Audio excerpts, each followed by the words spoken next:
Good morning, everybody, and thank you for being here. I want to also say thank you to Wendy and to Thomas Pringle. Where are you? Thank you so much, and also to Susan Maines and every other person who helped to organize this conference. Also, thanks to all the people who flew across the Atlantic and from the West Coast and wherever to be here. It's an honor to be at this conference that you all have been working on together over the past several years. The talk that I'll be presenting today is really raw. It's a work in progress. It's based on some field work that I just did this summer, and I'm still spending time going through a lot of the material. Nevertheless, I thought I would take this occasion to try to get some of it down on paper and begin developing it. So I will just go ahead and start.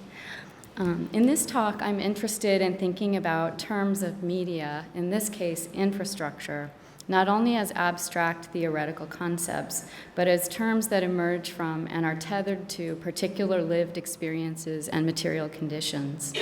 In this sense, my approach to media terminology differs from that of W.J.T. Mitchell and Mark Hansen, who in their book, Critical Terms for Media Studies, argue for the need to understand media as a term of one, writing, quote, "The multitude of contemporary media critics who focus on the medium and media in the plural without regard to the ontological dimension run the risk of positivizing the medium and thus trivializing the operation of mediation," end quote.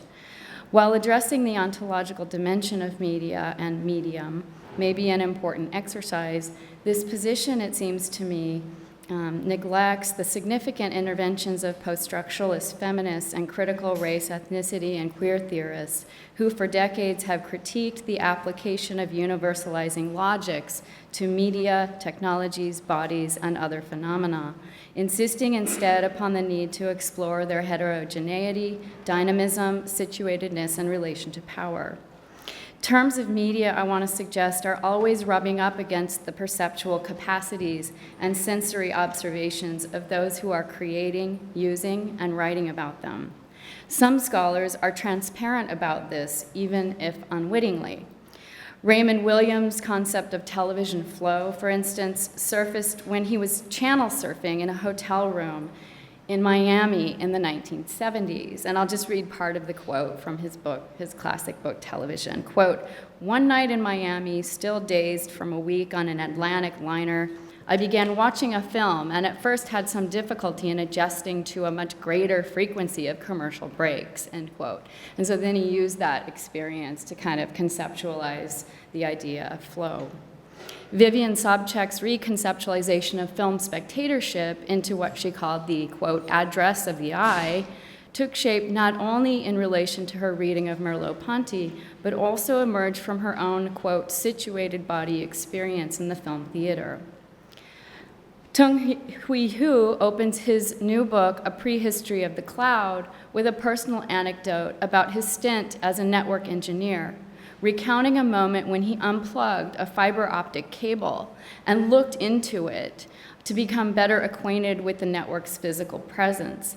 And he was lucky not to blind himself. I don't know if you guys have read that anecdote, but it's pretty dramatic. He looked into it, and he could have looked into one or the other, and he happened to look into the cable where it was like a single mode or a multi-mode fiber optic cable, and he looked into the one that didn't have a laser that would just pierce his cornea. So this moment, he explains, helped him to unfurl his conceptualization of the cloud. And as he puts it, quote, "You can never see it by looking directly at it," end quote. So the sensory experiences of scholars, critics, writers make the terms of media, I would suggest, vivid, palpable, compelling. These terms kind of emerge from these experiences, and some people are quite explicit and transparent about this, and others just do it, right? So building on the idea that the terms of media are created, tested, and or expanded through empirical engagements, my goal in this talk is to think about media infrastructures in their material specificities, and then to work toward the formulation of subcategories rather than kind of lock the term in a straitjacket. Since it's impossible for one person to perceive a kind of modern media network infrastructure in its entirety, I use a nodal approach, visiting installations, staring at parts, and studying surroundings or footprints. And in Wendy's re-edition of the new media book, there's a chapter in there called Signal Territories where I go into all of this stuff in greater depth. But in the process of doing these infrastructure site visits, I look and listen, take photos, write notes, draw diagrams, talk to people, sketch maps, and ask very basic questions. What is it? Who owns it? How long has it been here? What was here before? Who owns the land? What kinds of materials and equipment are here? How did they get here? Who brought them? How long did it take to build the site? Who does it serve? What is it connected to? I mean, often these are questions I begin with, and I don't end up answering or engaging with all of them, but it's kind of questions that motivate my inquiry.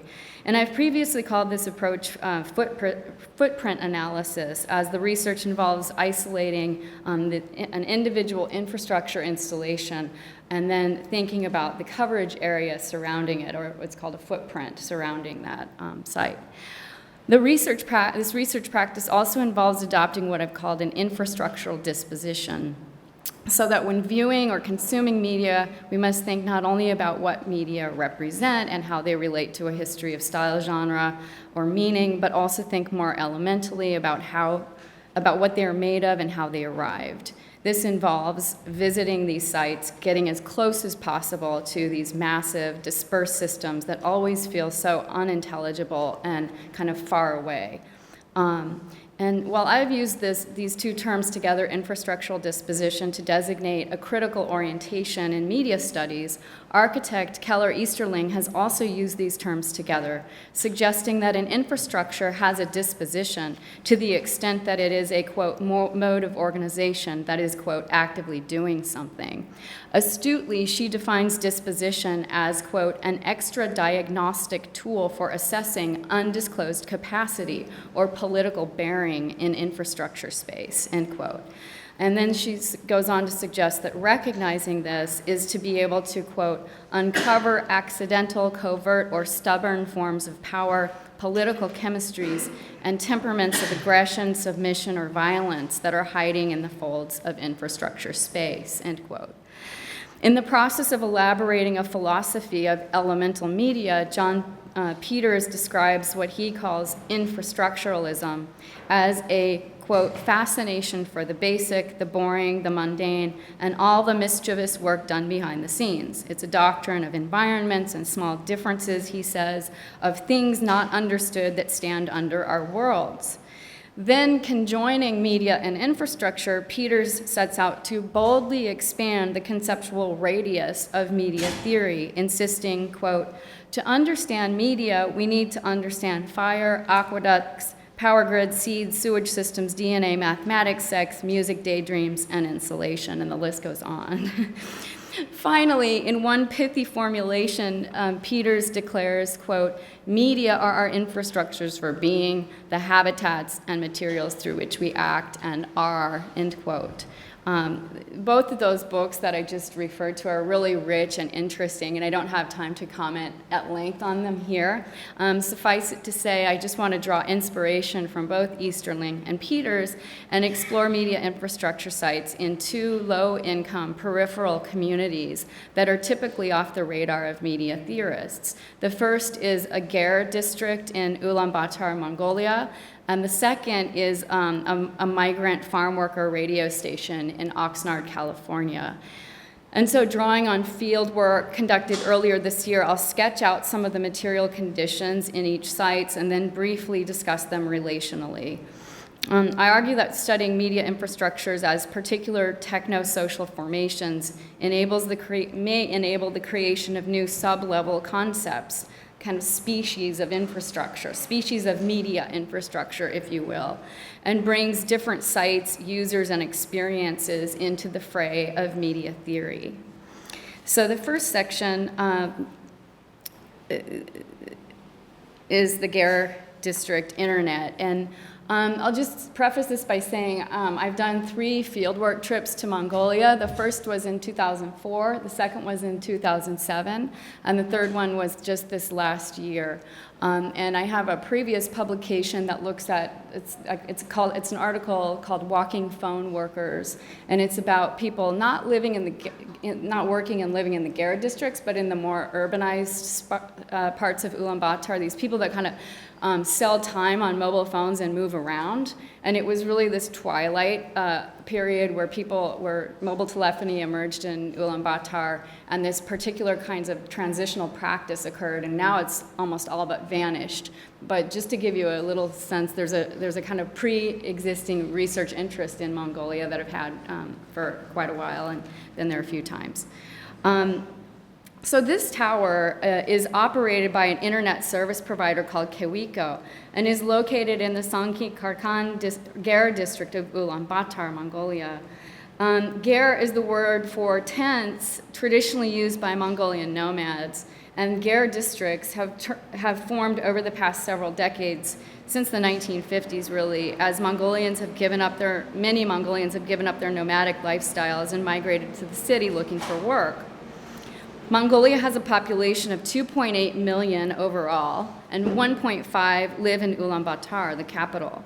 More than half of those residents, so 750,000 of the 1.5 million that live in the city, live in these Gera districts, which are administered by the city council. Most Gera districts have access to grid power, but they have no running water, no sewage systems, the roads that are unmaintained, and there's no central heating, which you can imagine is quite significant given that in the winter the temperature plummets to 40 degrees below 0 Fahrenheit. Kewiko formed in 2010 with the goal of extending Wi-Fi internet to every corner of Mongolia, its promotional literature says. And by December 2013, it had installed 99 free Wi-Fi zones throughout Ulaanbaatar. The company also provides prepaid wireless internet service in 9 of Ulaanbaatar's Gera districts, charging users about 2,000 tuarigs, which is about $1 for a whole day of use, or 1,000 tuarigs or 50 cents for 2 hours of Wi-Fi internet access. Despite this ambitious infrastructural rollout, most Gera district residents cannot afford prepaid access fees. Just to give you a sense, the per capita income is just over $4,000 US, and a lot of people make way more money than those who live in the Gera district. So $1 for a day of internet access is a huge expenditure for some of these families. So many cannot afford it.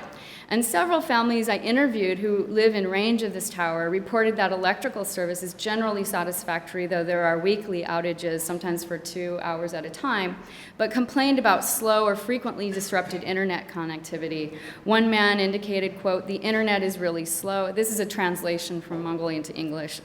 "The internet is really slow, so even to launch a website takes too long.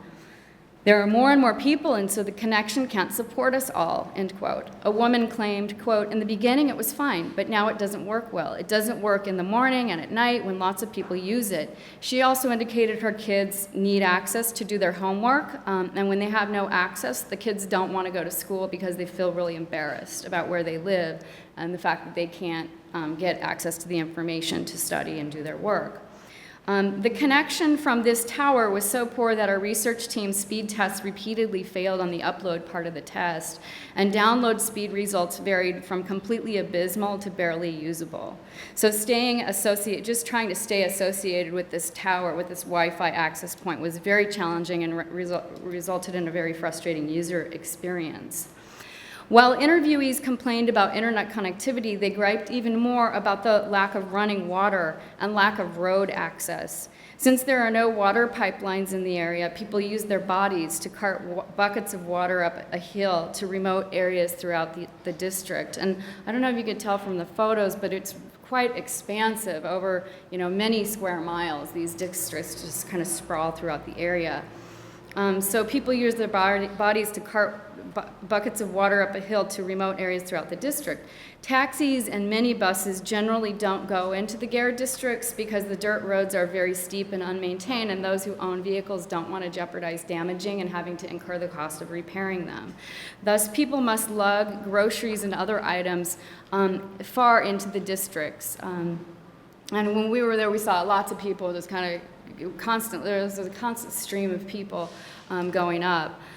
Within such conditions, public utilities become utility publics. Like in other parts of the world, poor people perform physical tasks that infrastructures could. And notably, they do not do the same thing with data. That is, you don't see people going to the server house filling up devices with data and carrying them up the hills, though they could. And I imagine that a really interesting culture of use of thumb drives and memory devices for recirculating data in these informal ways is happening throughout this district. I did not research that. And I also know that technically it is possible, because I don't know if you remember these experiments that happened with the reindeer herds in Lapland, where they basically put servers on the backs of reindeer and then moved them into the areas where the Sami live, in remote areas, and kind of delivered mail and picked it up as the herds migrated throughout the area. Similar experiences happened in Cambodia and rural villages there when the so-called last mile solution surge was happening among researchers and tech experts, and they used motorcycles and buses and put servers on those and sent them into remote areas and pulled them away. So, thinking about how data moves into areas where infrastructure challenges exist is a kind of an interesting proposition, I think. The point here, though, is that Kewiko's tower, the point I want to make is it's more symbolic and performative than functional. It signals a connectivity that doesn't exist for many Gare district dwellers. Mobile operators and ISPs, internet service providers, regularly use network and footprint maps to showcase service areas. But as our fieldwork revealed, the mere presence of a tower or infrastructure site should not be equated with service or functionality. It represents only an initial investment, an intention, an obligation. It can represent an obligation to serve. Users are the ones who are ultimately able to ascertain whether and where infrastructures work. In poor areas especially, it's important not to idly embrace the claims of internet service providers or government telecom agencies. For the fact that governments do not provide other basic services such as water or sewer is a telling indicator that they will not prioritize the smooth functionality of other services. Or in some cases, the reverse logic may apply. Governments may provide mobile and internet infrastructure to the poor precisely so that they will not have to provide other services, acting as if the internet delivers everything that the destitute could ever hope for.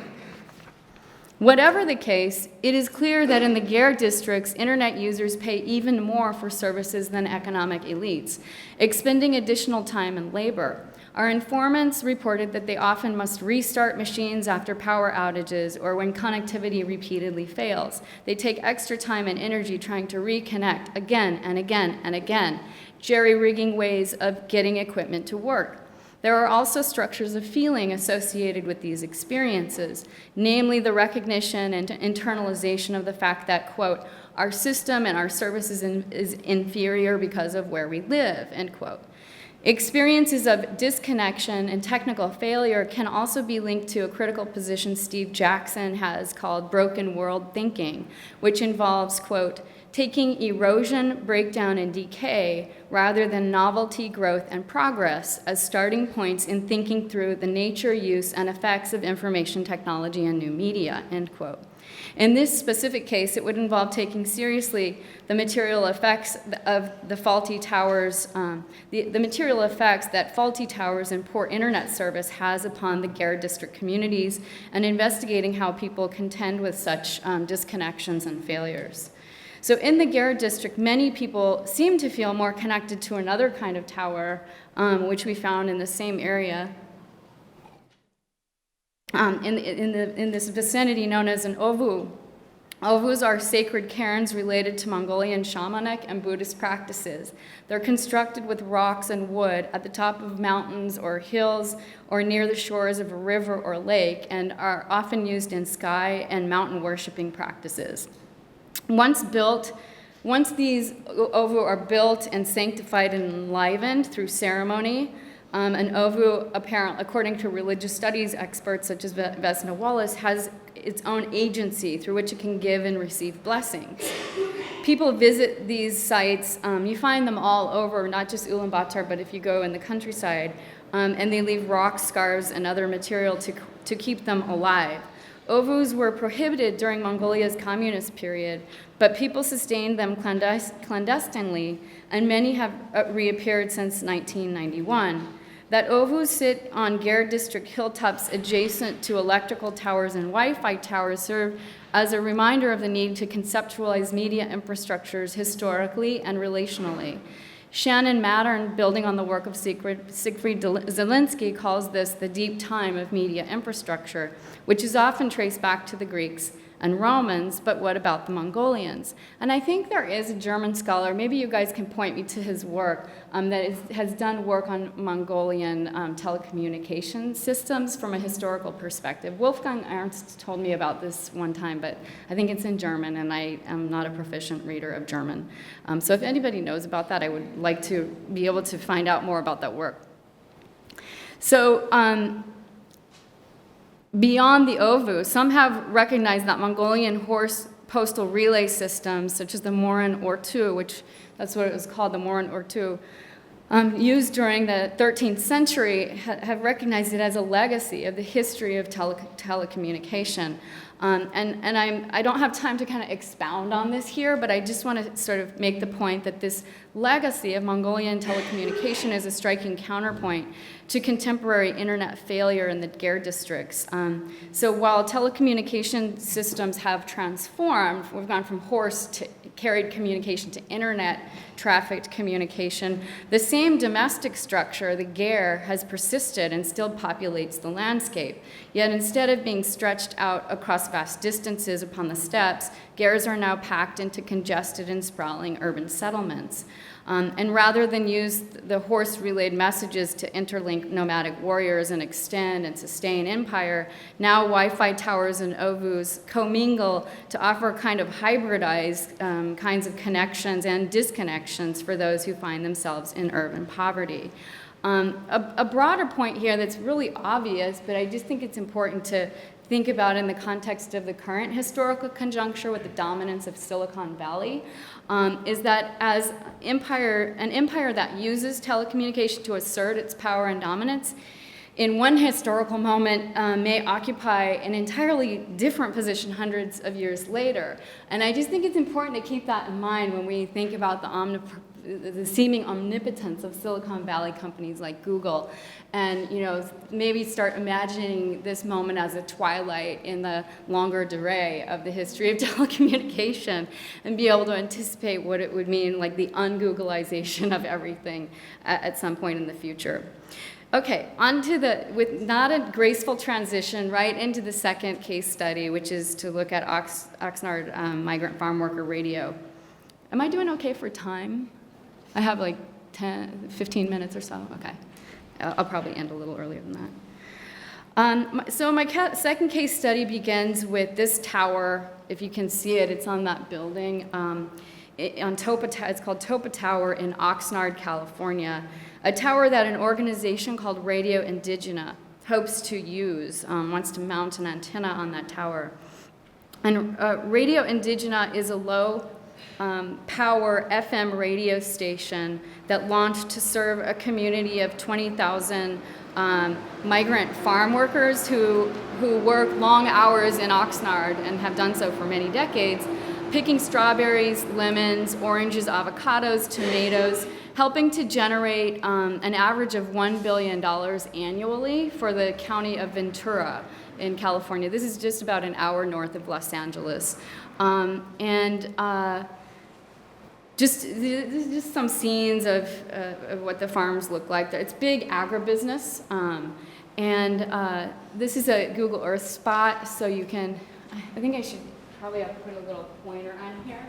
But the tower that I showed is like right where the 1 and the 101 intersect. In California freeway language. It's right about at the intersection of the 1 and the 101. It's where Topa Tower is. And so I want you to imagine like a 3.5 mile radius around that. So it covers, and I'll show you a map later, it covers some of the farmlands. But Carlos Jimenez, who's a PhD student in my department and is actually working on a project related to this, helped to start Indigena Radio after learning that Oxnard's farm workers who came from Oaxaca, Guerrero, and Puebla, Mexico, usually only speak indigenous languages of Mixteco and Zapoteco when they come to California. Since these farm workers do not know English or Spanish, they experience extreme marginalization upon arrival in California, and they lack access to just basic news and information, things like the weather. And must, as one person indicated, use word of mouth and, quote, rely on each other to pass along information, end quote. So located on the second floor of a mid-century building near downtown Oxnard, Radio Indigena's headquarters is less than a mile away from some of Oxnard's agricultural fields in the office of what's called the Mixteco Community Organizing Project. So this station started within this broader organization. And programming is produced live in studio by Mixteco and Zapoteco speaking farm workers from 8 a.m. to 8 p.m. on Saturdays and Sundays, which are their days off. They're trying right now to try to expand the programming schedule and fill out the time and airwaves. After undergoing 16 hours of technical and legal training, volunteers become involved in program production. They play music, they discuss history, culture, health, medicinal herbs, offer legal advice to immigrants, analyze politics, and more. When I visited, these two were talking about women being sold from Oaxaca for sex trafficking, and they had this long discussion of this on the air live. And I'm just going to show you a clip of their own video that they made and that they circulate so you get a sense of what they say about what they're doing. Hola, mi nombre es Jesús, hablo español. Ako pues Felix Nani Tikaiton David. Yoto Oh, Garcia, Narne Zapoteco indígena. My name is Yao Sochi and I speak Spanish and English. Todos merecemos ser escuchados. Por eso, en Proyecto Mixteco estamos creando una radio comunitaria. Soon you will be able to listen to us online. We are a different radio from and for the community. Este proyecto es parte de MAICO, que es una organización comunitaria que apoya, organiza y empodera a las comunidades indígenas, que provee programa de educación para niños, jóvenes y adultos, así como servicio de interpretación, programa de educación sobre liderazgo para hombres y mujeres, así como nuestra radio comunitaria. La radio es nuestro próximo gran proyecto, que empezará a correr la voz acerca de los recursos e información vital que podrá educar y fomentar el entendimiento entre las comunidades del Condado de Ventura. En abril de 2014, la FCC aprobó la solicitud y con esto, el sueño de tener una radio comunitaria nació. Desde entonces, con la ayuda de la comunidad, hemos recaudado fondos para el equipo y cabina de radio. Ahora, la cabina y el equipo los usamos para capacitar a nuestra comunidad y se conviertan en locutores totalmente gratis. La misión de Radio Indígena es informar y educar a la comunidad con programas de salud, noticias y alfabetización. Para que salgan de las sombras y se superen, nuestra radio va a crear la oportunidad para que se oigan las historias de la comunidad indígena. Through community events, we have raised $15,000. However, we still need to raise $20,000 more. We need your support. With your help, we will be able to pay the antenna, the equipment, and we will be able to expand our very small production room. Si logramos nuestra meta, podremos seguir entrenando a los nuevos locutores. Estos locutores son personas de la comunidad que la mayoría no tienen acceso a las ondas del radio en Oxnard. Con su ayuda podremos transmitir en radio FM, llegarles a los trabajadores del campo, en la mayoría hablan idiomas indígenas. Por favor, ayúdenos a cubrir los gastos de la antena. ¿Qué tal? Nosotros somos Grupo Sin Control. La radio comunitaria para nosotros es importante porque se nos da el espacio de promover nuestra música, que son las chilenas, ya que aquí en Oxnard no hay una estación que nos dé ese espacio. Andan junto que Jico Jorge Toledano Ortiz, ni que artístico, ni con Lobo Solitario, y en el programa ni con un mundo mejor, que en la lucha social, que en la que son un campo, que se tanto que patrón sin nada, que se en cancha, en la hace, que se invita en la que son una organización comunitaria no lucrativa, se que se en la cana, se cualquier se chinjena no no campo, se sana chinjena mina. Adiós, estou menstando que estou lá. Nombra na Inês Gonzalez, nome de programa lhe. Eu te dizia que nós estamos. Se não observa progresso no nano imigrantes, eu não tu dan me lestante no.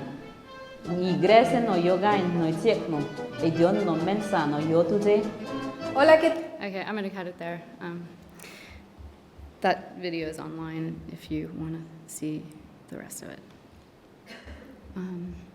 Okay, so much of the station's efforts so far have centered on raising funds to be able to afford to mount an antenna on a nearby financial building called Topa Tower. Currently, the Radio Indigenous signal is streamed on the internet, and reception is limited to listeners with data packages on their mobile phones, yet they run out of data very quickly. So they have much more limited, they don't have unlimited data accounts, and so very few farm workers are able to afford these unlimited data packages which are $30 a month for prepaid, and most do not have access to computers or internet service, but many carry radios. Listening to radio for 10 hours a day in the field each day. As a Mixteco community leader says, quote, farm workers all the time have a radio on their belts. They're always listening to their favorite music or song, and they want to be able to hear something in their own language, end quote. As a result, the station is trying to transition from internet to over-the-air distribution so that it can be received by a larger audience. To do so, the station must raise at least, as I said, $20,000 to be able to mount a transmitter on Topa Tower, which is currently leased by a Christian conservative radio broadcaster, Salem Communications. And Salem Communications owns and operates 112 radio stations across the U.S. in the top 25 markets. So it has a huge presence, and it makes a lot of money. Let's see, where was I here? Even on towers, there are power hierarchies. Though Salem only uses the tower for backup operations for its station KDAR in the area, the company wants to charge Radio Indigena $1,000 a month to sublease the tower and mount its equipment. It also wants Radio Indigena to incur the cost of buying a new transmitter that will support 2 frequencies. Due to a variety of factors, this is a longer, complicated story, but these things are just important, so I'm going to flag them really quick. The siting of infrastructure is always a tricky story and tricky proposition, and in this case, the topography in Oxnard, it's relatively flat, and there are a few places where you can put something high up. The tower siting policies of the county, which say you can't go higher than 70 to 75 feet. FAA regulations, which are in place because of the Oxford Airport, which is nearby, restrict telecommunication in its vicinity. And then the FCC low power license restrictions. So there are these regulatory policies and topographical conditions that restrict where you could possibly mount a tower in this area. So after assessing all of this, Radio Indigena said that it worked with an engineer who said Topa Tower is the only viable option that it has for delivering over-the-air service to its target audience. And just so you see, you take this map, and I should have done an overlay, but this circle and lay it on top of that, and you see that some of those green farmland areas are in that area. So they wouldn't hit all farms, but they would hit enough where it would make a difference within that community, and also people could move into that footprint as well. So I also just want to point out that situations like this have led to a movement called Free Radio on My Phone. This is an activist movement in the US right now, and they have a website if you're interested in checking this out further, but I don't have time to talk about it.